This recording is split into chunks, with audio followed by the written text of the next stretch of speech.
நாள் முழுவதும் உழைத்து களைத்து போகும் மக்களுக்கு சற்று இளைப்பாறுதல் வேண்டாமா?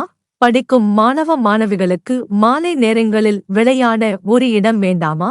அதற்காக உருவாக்கப்பட்டதுதான் பூங்காக்கள். பெரும்பாலும் பூங்காக்களில் செடி கொடிகள் மரங்கள் பூக்கள் என ரம்யமான சூழல் நிலவுவதால் அங்கு சென்று சற்று நேரம் அமர்ந்து வந்தால் உழைத்த களைப்பும் தெரியாது, மன நிம்மதியும் கிடைக்கும்.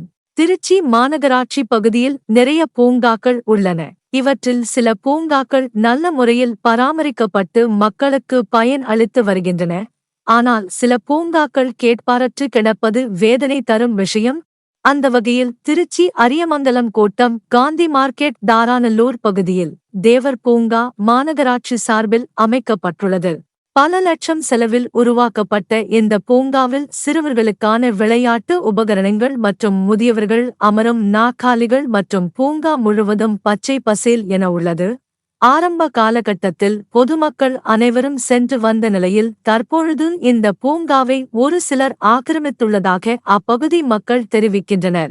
பூங்காவுக்கு உள்ளே யாராவது சென்று விட்டால் பூங்கா உள்ளே சுற்றித் திரியும் 2 பெரிய நாய்கள் கடிக்க பாய்ந்து வருகின்றன. மேலும் பூங்கா பகுதியில் ஏராளமான மது பாட்டில்கள் குவிந்து கிடக்கின்றன. இதனால் பூங்காவிற்குள் செல்ல அப்பகுதி மக்கள் அச்சப்படுகின்றனர். பொதுமக்களுக்காக கட்டப்பட்ட இந்த பூங்கா ஒரு சிலருக்கு மட்டுமே பயன்பட்டு வருவதாக அப்பகுதி மக்கள் ஆதங்கப்படுகின்றனர்.